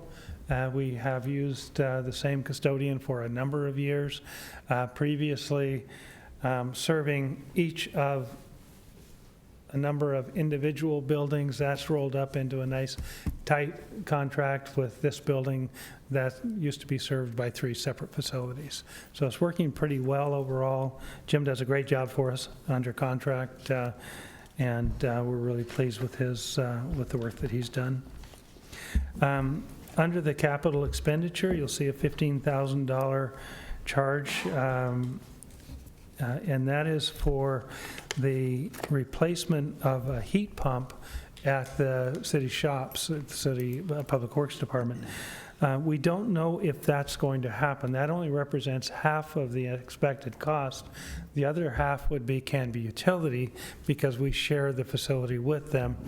We think that perhaps because they are planning on moving, that they may not be willing to participate, and that they may be looking at just trying to limp along for another year or two. However, in an abundance of caution, we're recommending, as our lead worker, Jerry, believes this heat pump that we have been using for many years is not going to survive for another year. We're recommending that we fund our half of the project and hope that we can convince Canby Utility, if in fact the system goes down and is irreparable, to replace it. Maybe we can charge them more for their street cuts. I like it. That administrative cost is going to kill them. No, And we are charging an administrative overhead charge for managing those now, because we do go out, we get competitive quotes, and we establish a standard that is consistent with our standard. We don't use cold mix patch now, which is what you typically see if you travel down a road that's been recently repaired. You see the little dips. That's typically a cold patch mix, which doesn't adhere the same way that a hot patch or an AC overlay does. And we're moving to a completely different direction so that what we wind up with is an end product that's going to last for a lot longer. Fleet is, again, it's an internal service fund. Our charges roughly capture the overall cost. And we are now, we did have a retirement this 2 weeks ago of our lead mechanic, and our supervisor in this project, or in this program. We're recruiting for that position, and we'll be conducting interviews over the next several weeks. This department provides support for all of our city fleet, including our transit system. So our buses, to the extent that they're able to work on buses, and our law enforcement are their two biggest customers. Hearing no questions, I will say, it's 5 minutes to 8, and I only have 2 more to go. There is a possibility that we will finish this tonight. If I hurry. Tech services is, again, internal service fund. Costs are allocated. The allocation methodologies Julie has pointed out to you in the back of the budget book on page 99. On page 99, so you can see how the costs are allocated. They're allocated based on, typically on the number of computers that each of the departments has, if I remember right. Is that correct? Amanda's shaking her head. She is our kind of our IT guru on the admin side, and she keeps everybody going in the right direction. So this is a cost reimbursement program and is operated very efficiently. Any questions relative to tech services? I'll say as I do every year, you are getting a good deal. Yeah, we are. We really, really are. You would charge more. Oh, I totally would. It is a good deal. We have the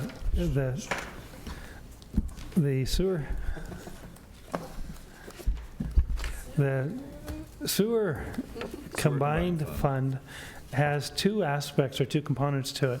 One is our wastewater treatment plant, and the other is our collection system.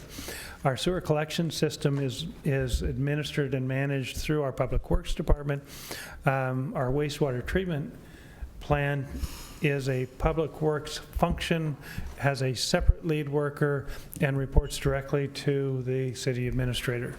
I know much more about wastewater treatment activities today than I did 2 years ago. And we'll tell you that. And more than, one of my favorite things is trying to have to describe how this stuff works during public council meetings. I do know all about sludge, though, so ask me offline. I'll be happy to share that with you. And Julie has disclosed to me that she has an adjustment for this. So when we put together the projections for the capital projects for this fund for both wastewater and collections, that was 3 months ago. And I think our engineer was overzealous as to what he thought could get done this year. So what we need to do is roll over some of the money that we had thought we were going to spend this year on some capital projects into next year. So what I have is a motion to increase the fund balance for next year, because we're not going to spend it this year, and then increase the capital project budgets to roll that money over. Very good. So it's $520K on the wastewater treatment plant, and $100K on the Willow Creek lift station, and $475K on the Malino pump. Alrighty. Sure. I move to amend the fiscal year 2017-18 City of Canby proposed budget by increasing the sewer fund beginning fund balance by $1,095,000 and increasing the sewer fund wastewater treatment plant WWTP department budget by $520,000 and increasing the sewer fund collection department budget by $575,000. All right, been moved by Jason, seconded by, was that Tracy Hensley? Any further discussion? All in favor, please say aye. Aye. Any opposed? Thank you. You know, I will share with you that, and it sounds strange, but I love these programs because they're some of the most efficiently run wastewater treatment and collection system that I have ever seen. The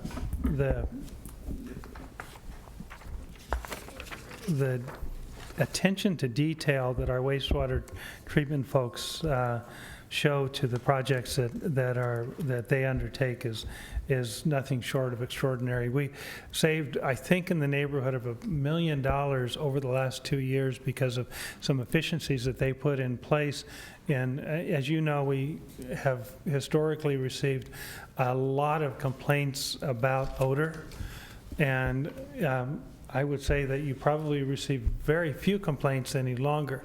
And that was because of a air exchange, air handler, and mixing system that was put in place at a really nominal cost as part of a project for the 2016-17 fiscal year. 2015-16 fiscal year that's really proved itself to be efficient in 2016-17, making not necessary the improvements that were part of the capital improvement plan for 2017-18. So significant savings. The changes that are being made, and I'll touch on each of them real quickly. All of these projects for which the funding allocation has been moved to the 17-18 fiscal year have been approved by the City Council, and the contracts have been executed, and they're ongoing. On the wastewater treatment plant improvement, that is the construction of another holding tank, this one above ground holding tank, that if you haven't made a trip out there, it's worth your time.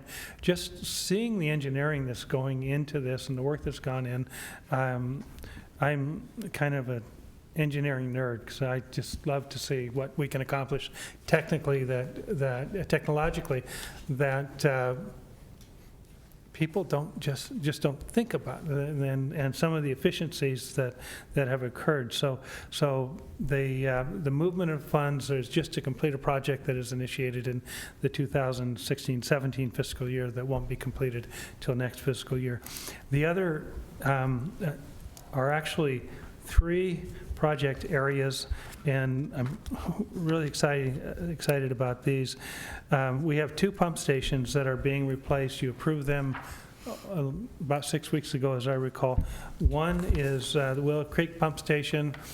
We are enlarging the reservoir so that if we have downtime, we're not going to get the backflows into people's homes because it gives us more time to respond, and replacing the pump with a more efficient and reliable pump. The Malino Pump Station is the pump station that will be serving a portion of the industrial park and new development occurring on the south side of the city of Canby, right now along 13th Avenue, and areas to the west of 13th Avenue. Again, an excellent project. We encountered some wetlands that we're dealing with, slowed the project completion, but it's moving forward. We have the bid, you've approved it, and it's going really well. Probably, to me, these are all great. The most exciting thing to me is that we are going to be removing a pump station that we have had in place and that we've had to maintain for years, because our Public Works crew did a project over this past winter that will allow us to gravity feed to a where initially we were pumping between at a pump station between 11th and Pine. A pump station is used to push wastewater up to a higher location so it can gravity feed down to the wastewater treatment plant. What they were able to do was connect two lines in such a way that we're able to gravity feed past an existing pump station, and these are very expensive to maintain and operate, completely, so which means that we get to decommission the pump station and we get to rely on gravity, which reduces our overall cost of operation. And this was accomplished in kind of a collaborative partnership between Kern McLeod, our engineer, and Jerry Nelzine and his crew. And it was a forced labor project, meaning we used our own staff to accomplish it. So really extraordinary, and I think just speaks to the work product that we get from our Public Works crew and the fact that they do go the extra mile to find ways to improve the service delivery in the community. And that means that next time this pump station would have gone down, we won't have a threat of flooding people's bathrooms. It's a big deal. It's a big deal. And I'm just so proud of these guys because they do such great work. And so that's all I have. On the storm side, we have a couple projects. We have a $15,000 capital equipment purchase, which is for an item called a push camera. We have to check our lines periodically, and so we, as you would expect from the name, we push a camera up the line to make sure that the lines are functioning properly as we would normally expect them to do. We have a dry well that we'll be establishing at Maple State Park as part of our 10th to 14th Avenue reconstruction project, and we have a couple other dry wells that will be going in. You've probably noticed, if you've been driving around the city streets over the last 2 years, that areas that have traditionally flooded are no longer flooding. The phone calls that we normally get at midnight to have a crew come out with our Vector truck to keep water from going into people's homes and garages and basements are not coming. It's because of proactive efforts that we've put together to identify key locations to install dry wells, and that handles that excess storm runoff. And you know, we actually didn't have a storm event this year, as bad as the weather was, a storm event this year that threatened homes. And that's the first time that that has occurred in as long as I've been here. So we're making progress, and we're going to continue to, wherever we find opportunities, we'll continue to do that. That completes everything. I can't think of something that I haven't discussed that's relevant. Any questions? Yes, sir. So in total, the citywide fund, if I'm understanding, I'm going off of page 34, the totals here. We had a beginning fund balance for a citywide of $15,900,000, and after this year's budget, we're going to have reserved $14,071,000, if I'm not mistaken. Which, is that correct? Tell me if that's correct, and that means we're dipping into our excess funds this year on a basis of 1.8 million? You need to add the contingency line and the reserve line together. Okay. Those will make up the ending fund balance. Yeah, we did. So we're dipping in about 500 and something thousand. Citywide. Citywide, and we hope that we are, because we're trying to spend down some of the, we had set aside money in a couple different places because we expected to have some larger projects. We had a couple public works projects that we were expecting that for different reasons didn't come through. So they were actually budgeted last year but not spent, and we wanted and we have an opportunity to expend them on our street maintenance program and other programs. We've got a fairly large expenditure on 10th to 14th. So it does include funds that we really need to spend down and want to spend down, because that's the purpose that we're collecting them. Where we really try to key in and look at the overall impacts is when we're looking at the city's general fund, which we're really monitor our reserving practices, and we're trying to maintain a reserve which is a more than healthy reserve in the 20% range, which Julie will look at me and tell me it's too high, but I like it because it gives us a degree of security.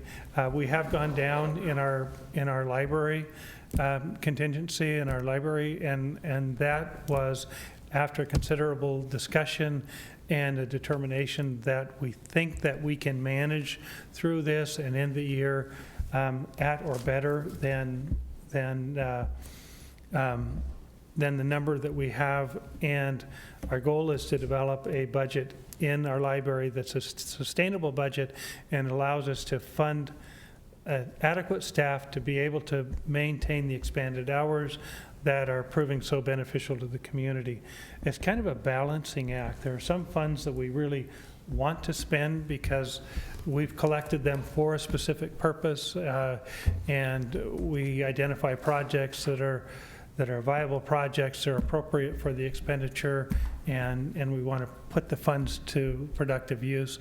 And there are some program areas that we're going to cut back on because we see that we don't have an opportunity, that we don't have enough cushion in the overall budget to add 2 more people to the general fund, because that'll cost us $250,000, and that's too much of a hit on our contingent, so there's a real strategic decision as we look at each of these funds in turn, and the goal is to manage holistically the demands against our ability to deliver the services, and kind of what I try to do for you based on 25 years of being a budget manager is I try to look at where we are and anticipate where I think we'll be, and then kind of build a budget around the variables that we can't predict, with an expectation that at the end of 12 months, the combination of the things we know are going to happen and the things we can't predict are going to yield for us the outcome that we expect. And I know that sounds a little bit flaky, but that's, budgeting is as much an art as it is a science. And what we try to do is we try to blend that art and science to provide to you the end product that represents the best possible combination that yields the best budget that will deliver the greatest number of the services to the greatest number of people at the lowest overall cost. Under committee discussion, we only had one item on our bubble list, and that was the metal detector for court. Is there any further discussion on that? Currently, the budget has that included, correct? Right, it does. I did speak to the chief about this and asked him how much he really thought the metal detector was necessary, and he did remind us that there has been in the past a contract put out on our judge, and which demonstrates that there has in the past been a need for a metal detector, and he also indicated that the type of cases that we're seeing and the role and responsibility of the bailiff, who has to manage the flow of people in and out, and the flow of people as in defendants in and out, and people as in the audience in and out, makes it the use of a stand-up metal detector a good precaution and a good safety measure. The chief felt really strongly that it was an important addition to our court system, and that it would help him feel secure because we assign the chief the responsibility to make sure that there are adequate people available for bailiff and security purposes in the courtroom at all times. And he does feel that this is an important additional or new resource for the courts and for his own needs as well. Sure is a step up from the shack on the side of the city hall that it used to be, that's for sure. Yeah, it is. And, security has really improved in our court system over the last 3 or 4 years. We had a lot of discussion about whether we should bring courts back into this building, and there were a number of reasons, most of which related to how we would manage the enhanced security responsibilities that makes the movement of the relocation of courts into this building somewhat problematic, and will result in, for the time that I am here at least, in courts remaining in the police department as the appropriate venue. So while I respect and don't heartily disagree with the questioning of the need, I think that the answer demonstrated that there is ample concern to support the need for the metal detector, and the court system is generating revenue in an amount sufficient to cover those costs. We okay with it? All right, do we have any other discussion? Any other questions, any other things? Kathleen? Oh, make sure you're on there. Yeah. Just at the risk of taking a few more minutes, I really want to thank you for the presentation of this year. I am impressed. The amount of work that went into this was incredible, and the usability was I really am impressed. Yes. Thank you very much for that. Thank you, Julie. Julie designed and devised and implemented the format of this budget. I cannot take any credit for it. And she had a vision for what she thought she could accomplish, and I wisely stepped aside and let her explore and expand on that vision. And I'm really, really, really pleased with the outcome. Any other discussion, questions? Does everyone feel like they have enough of an understanding, enough of a satisfaction that they can vote up or down on the budget? You can make a decision on it. Don't ask that you all be unanimous, but that you're able to make a decision. Everyone okay with that? All right, so next up what we need to do is we'll have a motion that approves this budget and sends it on to City Council. We also include in that motion the levying of property taxes to help pay for the budget, both for the city and for the swim center. And we have a little bit of tradition here that we ask a non-elected to make that motion. So I'll make the motion. all right. I move that the Budget Committee of the City of Canby approve the budget for the 2017-2018 fiscal year in the amount of $24,617,879, and to levy property taxes for the 2017-2018 fiscal year in the amount of $3.4886 per $1,000 of assessed value for operating purposes, and 49 cents per $1,000 of assessed value for the swim center local option levy. Kathleen seconds, Eric makes the motion. All right. All right, Eric has moved and Kathleen has seconded a motion that the Budget Committee of the City of Canby approve the budget for the 2017-18 fiscal year in the amount of $24,617,879, and to levy property taxes for the 2017-18 fiscal year in the amount of $3.4886 per $1,000 of assessed value for operating purposes, and 49 cents per $1,000 of assessed value for the swim center local option levy. Any discussion? All those in favor say aye. Aye. Any opposed? And the motion carries. Mr. Budget Officer, do we have any further business tonight? No, I would, if I may, make a couple closing comments. The first is, once again, expressing my appreciation to Julie and the work that she has done in compiling this budget. My expression of appreciation to our city department heads and lead workers and managers and staff who put in a tremendous number of hours in developing the budget proposal. The work and the collaboration with the department heads to come to a budget that all could recommend to you for your consideration and approval. And lastly, and equally importantly, to each of you, both appointed and elected officials, for all of the questions that you asked, all of your insightful comments, the challenges which were not insignificant, I will tell you.